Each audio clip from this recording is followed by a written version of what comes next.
صورت ہے، بڑی عظمت شان فضائل کے حوالے سے ہم نے پچھلے درس میں اس پہ کلام کیا تھا۔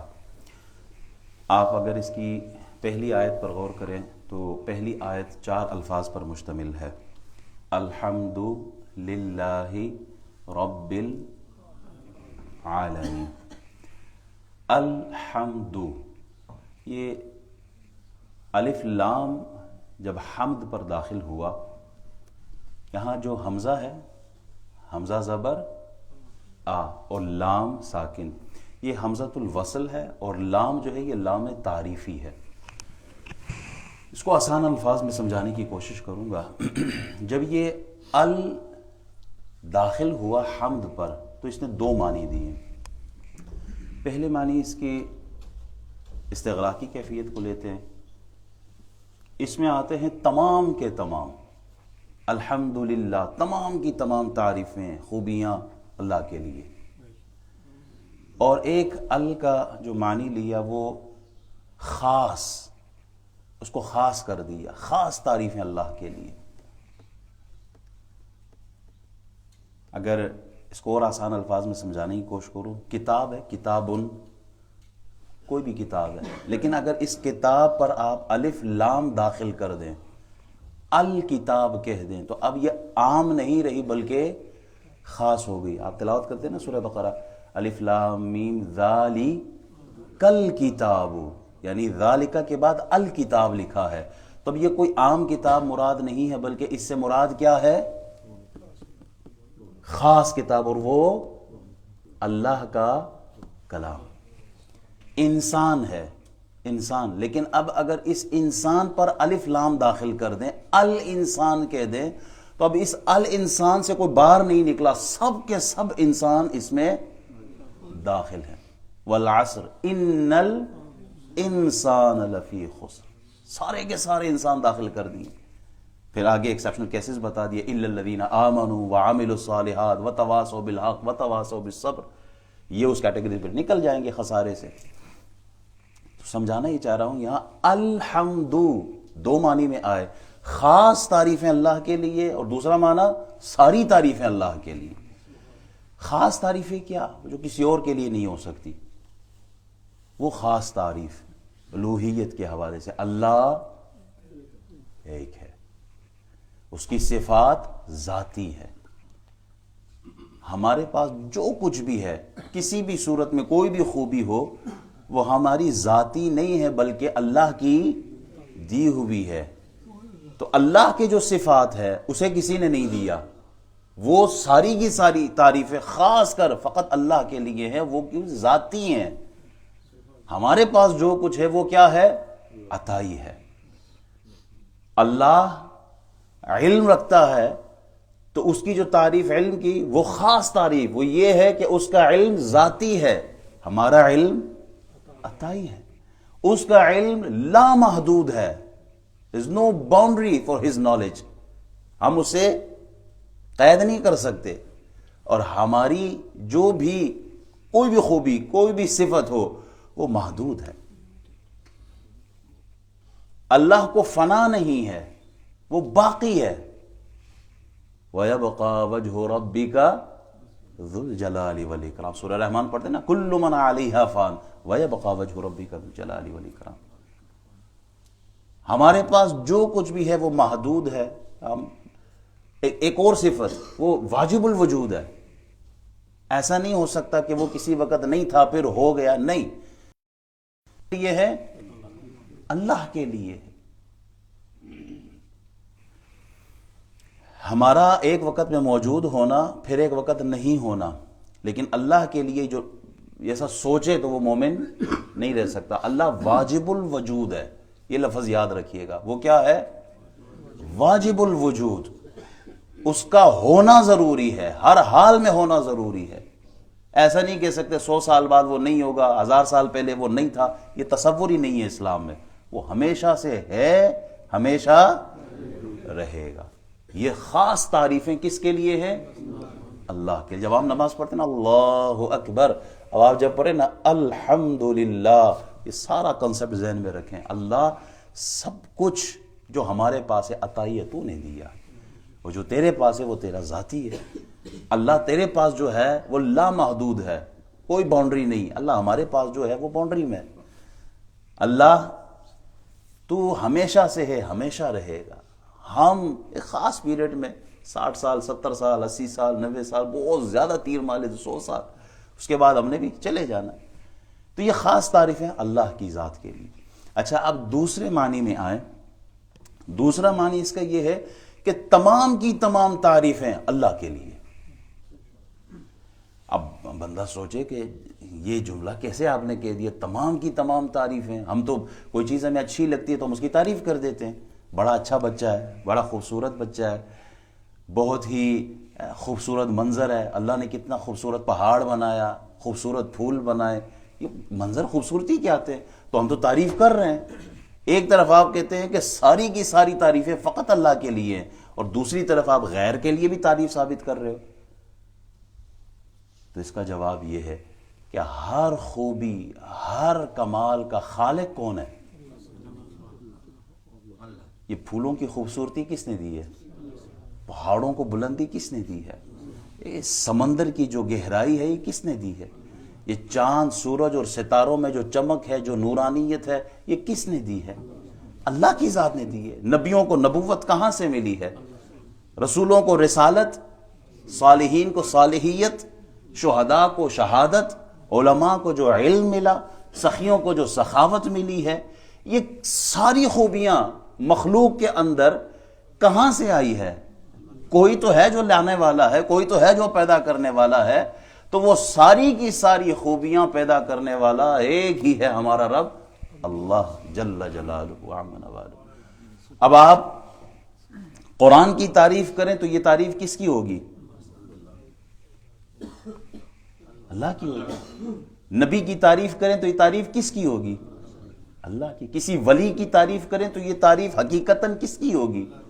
پھول کی تعریف کریں تو یہ خالق، پہاڑ کی تعریف کریں تو یہ خالق کی تعریف. اب یہ دیکھیں، اس کو ایک اور آسان انداز میں سمجھانے کی کوشش کرتا ہوں کہ ہمارے یہ ایک اعتراض بھی ہوتا ہے نا ہم پر کہ یار یہ آپ اہل سنت والجماعت جب بھی دیکھو آپ اپنے نبی کا تذکرہ کرتے ہو، کبھی اللہ کا بھی کر لیا کرو.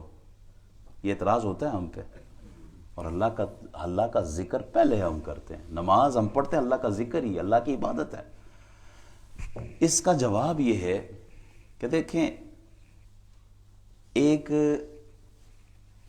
شاعر کو اگر خوش کرنا ہو نا، اس نے جو اشعار لکھے ہیں آپ اس کے اشعار کی خوبی بیان کر دیں، تعریف کر دیں، تو شاعر خوش ہوگا یا نہیں ہوگا؟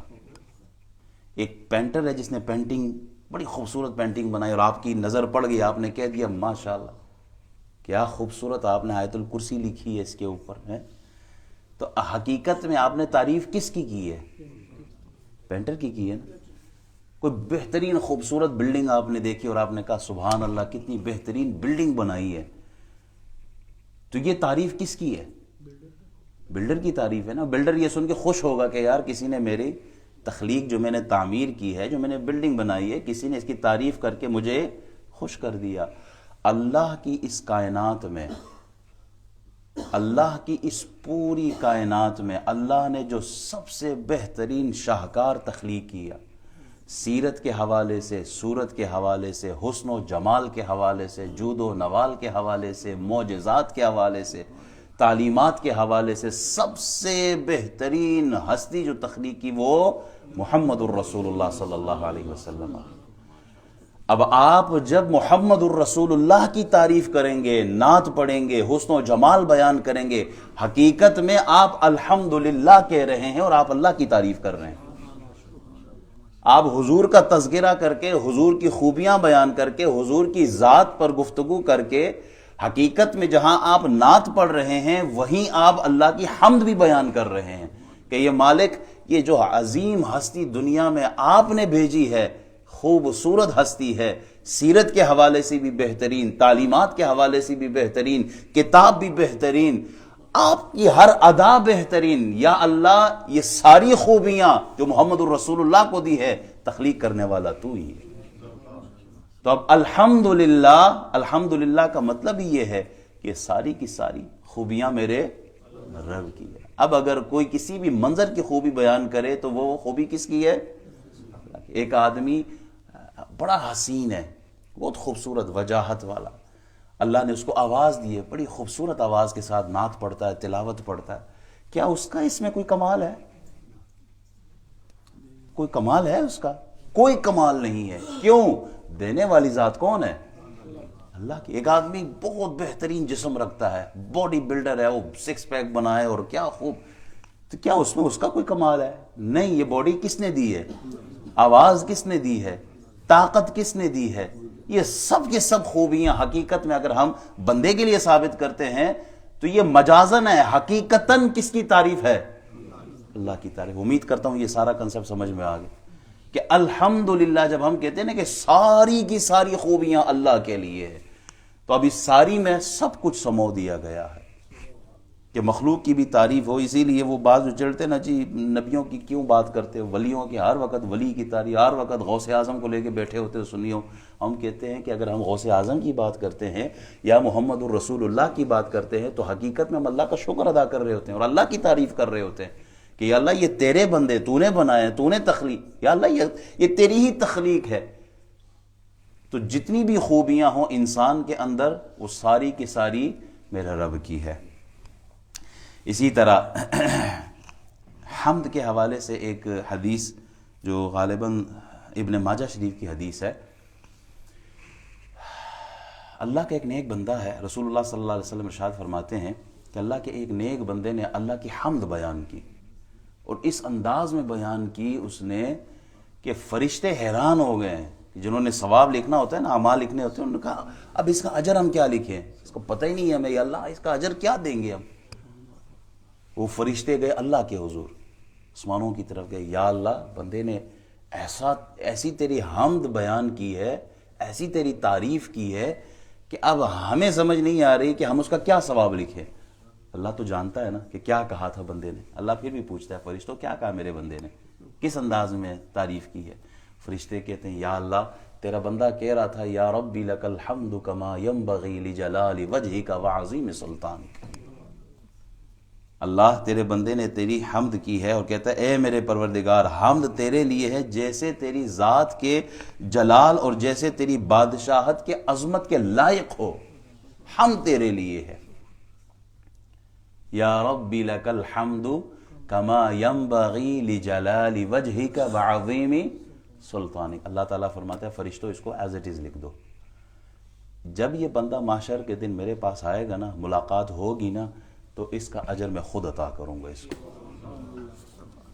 کتنی عظیم، یعنی فرشتے حیران ہیں کہ اس کا اجر اب لکھیں تو کیا لکھیں اس جملے میں، کیونکہ اللہ کی حمد بیان کرنے پر اللہ بڑا راضی ہوتا ہے. اللہ بڑا راضی ہوتا ہے. علماء کہتے ہیں جو ہم پڑھتے ہیں الحمدللہ رب العالمین، ساری تعریفیں خوبیاں اللہ کے لیے، یہ اللہ خود کہہ رہا ہے نہیں بندے تو کہہ، یہ جب تو یہ کہے گا تو تجھے بے حساب اجر میں عطا کروں گا. اچھا ایک اور حدیث، اور یہ بھی ابن ماجہ شریف کی حدیث ہے. جب حضرت ابو ہریرہ رضی اللہ تعالیٰ عنہ فرماتے ہیں کہ ایک دفعہ میں لگا ہوا تھا زمین میں، درخت لگا رہا تھا، پودا لگا رہا تھا، تو میرے قریب سے نبی اکرم صلی اللہ علیہ وسلم گزرے تو آپ علیہ السلام ارشاد فرماتے ہیں یا ابا ہریرہ ما الذی تغرس، اے ابو ہریرہ کیا لگا رہے ہو؟ تو میں نے عرض کی یا رسول اللہ پودا لگا رہا ہوں، درخت لگا رہا ہوں یہاں پر. تو رسول اللہ صلی اللہ علیہ وسلم نے ارشاد فرمایا الا ادلک علی غراس خیر لک من ھذا، کیا میں تمہیں دنیا کے اس درخت سے بہتر درخت نہ بتاؤں؟ یہ جو تو لگا رہا ہے نا زمین میں، اس سے بہترین درخت نہ بتاؤں؟ تو کہتے ہیں بلا یا رسول اللہ صلی اللہ علیہ وسلم، یا اللہ والحمد للہ ولا الہ الا اللہ واللہ اکبر. یہ چار کلمات ہیں الگ الگ، سبحان اللہ والحمد للہ ولا الہ الا اللہ اور آخر میں واللہ اکبر. یہ چار کلمات کہے حضور علیہ الصلوۃ والسلام ارشاد فرماتے ہیں کہ جنت میں اللہ تعالیٰ ہر کلمے پر درخت لگا دیتا ہے. دنیا ادھر کی ادھر ہو سکتی ہے لیکن حضور کا فرمایا ہوا کوئی کلام غلط نہیں ہو سکتا. اسی طرح حضور علیہ السلام ارشاد فرماتے ہیں جب میں معراج پر گیا تھا میری ملاقات جناب ابراہیم خلیل اللہ سے ہو گئی علیہ السلام. تو ابراہیم خلیل اللہ نے مجھ سے فرمایا اے محمد اپنی امت کو میری طرف سے سلام کہیے گا۔ امت کو سلام کہاں سے؟ جناب ابراہیم خلیل اللہ کی طرف سے۔ سبحان اللہ، امت ناز کرے کہ ہم اس امت میں ہیں، حضور کی امت میں۔ کوئی کہے نا میں بڑا غریب آدمی ہوں، کہتا ہوں بھائی تو غریب نہیں ہے، تو بہت امیر آدمی ہے، تو اس امت میں شامل ہے جس میں آنے کے لیے نبیوں نے دعائیں مانگی ہیں، ہم تو بغیر دعا کے بیٹھے ہوئے ہیں۔ ابراہیم خلیل اللہ جیسی ہستی ہمیں سلام بھیج رہی ہے، ہماری کیا اوقات ہے؟ کیا اوقات ہے ہماری؟ ہمیں کوئی اتنا کہہ دے کہ فلاں کونسلر نے، فلاں مشیر و وزیر اعظم نے کوئی سلام بھیجا ہے، تو کپڑوں میں نہیں سما پاتے، ہمیں کسی بڑے نے سلام بھیجا ہے۔ ساری کائنات قربان ہو جائے آج کے دور کی ابراہیم خلیل اللہ علیہ السلام کی جوتی پر، نالین مبارک پر، وہ ہمیں سلام بھیج رہے ہیں۔ اچھا آگے کیا ارشاد فرمایا؟ ابراہیم خلیل اللہ فرماتے ہیں کہ اپنی امت سے فرما دے، انہیں آگاہ کر دیجئے گا کہ جنت کی زمین بہت اچھی زمین ہے، پانی بڑا میٹھا ہے، ہاں زمین خالی پڑی ہے، بڑی اچھی زمین ہے، پانی میٹھا ہے، زمین خالی ہے، تو کریں کیا؟ فرمایا انہیں بتا دیں سبحان اللہ والحمد للہ ولا الہ الا اللہ واللہ اکبر کہہ کر اس میں درخت لگانا تمہارا کام ہے۔ کوئی بل آتا ہے ہمارے یہ لفظ کہنے سے کہ اگر ہم یہ الفاظ پڑھیں تو پیچھے سے کوئی بل بھیج دیں؟ ویسے بھی بڑے بلوں سے تنگ پڑے، کوئی بل نہیں آتا، صرف زبان ہلانی ہوگی اور دیکھیں اللہ کیا کچھ عطا فرماتا ہے۔ حضرت جابر رضی اللہ تعالیٰ عنہ فرماتے ہیں کہ نبی اکرم صلی اللہ علیہ وسلم نے الحمدللہ کی فضیلت کا ذکر کرتے ہوئے فرمایا افضل الذکر لا الہ الا اللہ و افضل الدعاء الحمدللہ، سب سے اعلیٰ بہترین پاکیزہ بلند ذکر کیا ہے؟ لا الہ الا اللہ، اور سب سے اعلیٰ بہترین دعا کیا ہے؟ افضل دعا کیا ہے؟ الحمدللہ۔ حمد سے ڈرائیوڈ ہے، حمد سے مشتق ہے۔ محمد وہ جو بہت زیادہ جن کی تعریف کی گئی ہو، اور احمد وہ جس نے سب سے زیادہ اللہ کی تعریف بیان کی ہو۔ حضور کے دو نام، محمد کا مطلب کیا؟ جنہیں سب سے زیادہ جن کی تعریف کی گئی ہو۔ حضور کی تعریف نہیں، 1400 سال سے آپ کی تعریفیں ہی ہو رہی ہیں، آپ کے آنے سے پہلے آپ کی تعریفیں ہو رہی تھی، آج تک آپ کی تعریفیں بیان ہو رہی ہیں۔ اپنے تو اپنے غیر بھی کہتے تھے کہ یہ صادق بھی ہے، امین بھی ہے، اپنے تو اپنے دشمن کہا کرتے تھے، ابو جہل بھی کہتا تھا یہ جھوٹے نہیں ہیں۔ تو حضور علیہ الصلوۃ والسلام کی تعریف آج تک ہو رہی ہے، تو یہ محمد اس کا معنی یہ ہے۔ اور احمد کا مطلب سب سے زیادہ تعریفیں تو آدم علیہ السلام نے بھی کی ہیں، نوح علیہ السلام نے بھی 950 سال تو صرف تبلیغ کی ہے، ساری تعریفیں انبیاء کرتے آ رہے ہیں، لیکن احمد کہہ کر اصل میں یہ میسج دیا گیا ساری کائنات نے تعریف کی ہوگی، لیکن سب سے زیادہ ہم کہتے ہیں نا اللہ اکبر، اس کا مطلب کیا ہے؟ نہیں، اس کا مطلب اللہ بہت بڑا نہیں، اللہ سب سے بڑا ہے، اللہ سب سے بڑا ہے۔ بڑے بڑے لوگ کہتے ہیں فلاں بہت بڑا، فلاں بہت بڑا، نہیں، سارے چھوٹے، اللہ سب سے بڑا، اللہ اکبر۔ اور حضور علیہ الصلوۃ والسلام رسول احمد، اکبر احمد، تو احمد کا مطلب کیا؟ جس نے سب سے زیادہ تعریف کی اللہ سبحانہ و تعالی کی۔ رسول اکرم صلی اللہ علیہ وسلم کو روز محشر جو جھنڈا دیا جائے گا نا، اس جھنڈے کو کیا کہتے ہیں؟ لواء الحمد، حمد والا جھنڈا۔ حضور علیہ الصلوۃ والسلام اس دن بھی سر سجدے میں رکھ کر اللہ کی حمد بیان کریں گے۔ حضور فرماتے ہیں قیامت کے دن میں ساری اولاد آدم کا سردار ہوں گا اور حمد کا جھنڈا میرے ہاتھ میں ہوگا، آدم اور ان کے علاوہ تمام اہل ایمان میرے جھنڈے تلے جمع ہوں گے، سب سے پہلے میری قبر کی زمین شق کی جائے گی۔ حمد اس دن بھی اللہ کی حمد رسول اللہ بیان فرمائیں گے۔ قرآن مجید کی 5 ایسی صورتیں ہیں جو الحمدللہ سے سٹارٹ ہوتی ہیں۔ سورہ کہف الحمدللہ، سورۃ الانعام الحمدللہ، سورہ سبا، سورہ فاطر اور سورۃ الفاتحہ، یہ 5 صورتیں الحمدللہ سے سٹارٹ ہو رہی ہیں۔ حضرت ابو ہریرہ رضی اللہ تعالی عنہ ارشاد فرماتے ہیں کہ ایک دن میں اور نبی اکرم صلی اللہ علیہ وسلم باہر کی طرف نکلے، اس حالت میں کہ میرا ہاتھ حضور کے ہاتھ میں تھا اور حضور کا ہاتھ میرے ہاتھ میں تھا، اس حالت میں ہم باہر نکلے۔ ذرا غور کریں نا، ہے کوئی ایسا رول ماڈل آج کے زمانے میں کوئی دکھا سکتا ہے؟ ہمارے پاس تو اگر تھوڑی سی ہماری حالت بدل جائے نا، کچھ ویلیو ہمیں ملے، یقین کریں ہم تو دوست بھی بدل دیتے ہیں، ہم رشتہ داروں سے کلام چھوڑ دیتے ہیں، غلام تو پھر بہت دور کی بات ہے نا۔ حضور علیہ السلام اپنے غلاموں کو دیکھے کتنی محبت کے ساتھ، شفقت، الفت، وہ مودت، وہ قربت رکھی، وہ یعنی بے تکلفانہ انداز دیکھیں کہ حضور نے اپنے غلام ابو ہریرہ رضی اللہ تعالیٰ عنہ ان کا ہاتھ پکڑا ہوا اور چل پڑے۔ اچھا وہ کہتے ہیں کہ ہمارا گزر ہوا ایک آدمی پر جو بڑا پریشان تھا، پریشان حال بیٹا، خستہ حالت ہے، تو نبی اکرم صلی اللہ علیہ وسلم نے ارشاد فرمایا کہ کیا بات ہے، ایسی کیا حالت ہوئی تمہاری؟ تو وہ شخص کہتا ہے السقم والضر یا رسول اللہ، یعنی تنگ دستی نے اور بیماری اور تنگ دستی نے میری یہ حالت کر دی ہے۔ تو نبی اکرم صلی اللہ علیہ وسلم ارشاد فرماتے ہیں کہ کیا میں تمہیں ایسے کلمات نہ سکھاؤں جن کے پڑھنے سے تمہاری یہ حالت بدل جائے؟ ابو ہریرہ ساتھ ہو کہتے ہیں یا رسول اللہ مجھے بھی فرما دے، یہی حالت ہماری بھی ہے۔ تو نبی اکرم صلی اللہ علیہ وسلم نے ارشاد فرمایا توکلت علی الحی الذی لا یموت الحمد للہ الذی لم یتخذ ولدا ولم یکن له شریک فی الملک ولم یکن له ولی من الذل وکبرہ تکبیرا۔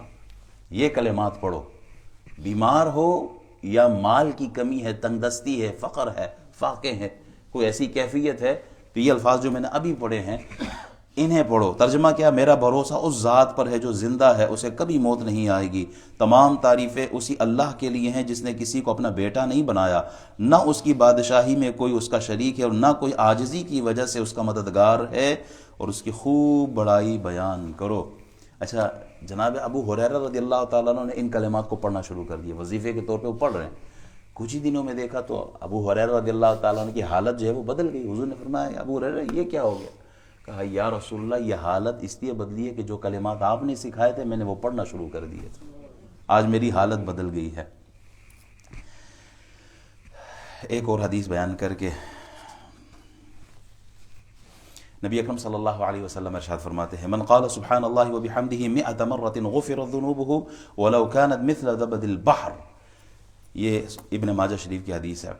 جو آدمی سبحان اللہ وبحمدہ 100 مرتبہ پڑھے، اس کے گناہ اگر سمندر کے جھاگ کے برابر بھی ہو اللہ سب معاف فرما دیتا۔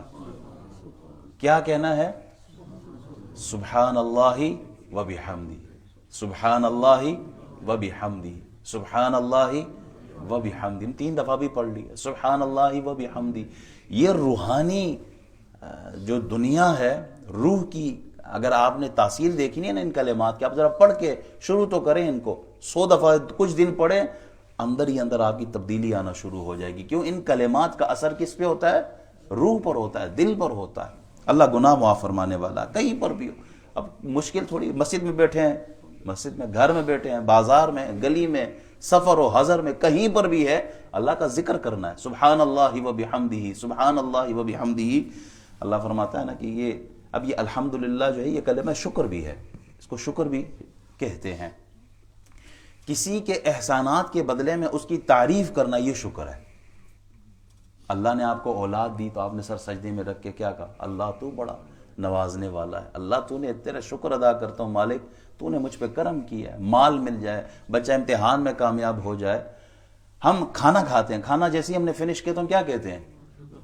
الحمدللہ۔ یہی ہمارے نبی نے سکھایا، الحمدللہ الذی اطعمنا وسقانا وجعلنا من المسلمین، کھلایا پلایا تو نے، اللہ تیرا شکر ہے، ساری تعریفیں تیرے لیے ہیں مالک، تو نے ہمیں مسلمان بنایا۔ اب یہ تعریفی کلمات شکر میں بدل جاتے ہیں کہ جب آدمی احسانات کے بدلے میں، اللہ تو نے احسان کیا، لوگوں کو پانی کا گھونٹ نہیں مل رہا، لوگ کھانے کو ترس رہے ہیں، جا کے غزہ اور فلسطین کا حال دیکھ لیں، ہمارے سندھ کے تھر پار کر کے علاقوں میں چلے جائیں تو لوگ یعنی بھوک کی وجہ سے کیا ان کی حالت ہو گئی ہے۔ یہ افریقن کنٹریز میں آپ چلے جائیں تو جب آپ لقمہ کھائیں نا، ہر لقمے پر، نوح علیہ السلام کے لیے آتا ہے نا کہ ہر لقمے پر، ہر گھونٹ پر الحمدللہ کہا کرتے تھے، اسی لیے تو عبد شکورہ کہا گیا ان کو قرآن میں کہ اللہ کا شکر ادا کریں۔ اللہ فرماتا ہے لئن شکرتم لازیدنکم، تم شکر ادا کرو میں اور دیتا جاؤں گا، تم شکر ادا کرو میں اور بڑھاتا جاؤں گا۔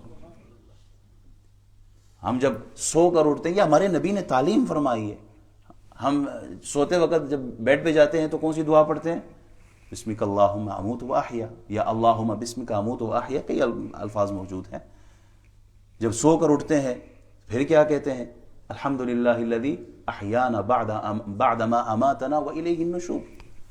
یہ دعائیں جو سکھائی ہیں رسول اللہ، الحمدللہ الذی اذهب عنی العذا وعافانی، جب ٹوائلٹ سے باہر نکلتے ہیں تو یہ دعا پڑھتے ہیں، الحمدللہ الحمدللہ، اللہ تیرا شکر، اللہ تیری تعریف ہے، اللہ تیرا شکر، اللہ تیری تعریف ہے. تو اس کی بڑی فضیلتیں ہیں. اللہ تعالی ہمیں قرآن سننا، سنانا، اس پر عمل کرنا نصیب فرمائے. جو کلمات ہم نے آج پڑھے ہیں، سیکھے ہیں، اللہ اس پر عمل کی توفیق عطا فرمائے. الحمدللہ کہنا بہت بڑی فضیلت کی بات، بہت بڑی فضیلت. چھینک کسی کو آئے تو ہم کیا کہتے ہیں؟ اگر ہمیں چھینک آئے خود تو ہم کیا کہتے ہیں؟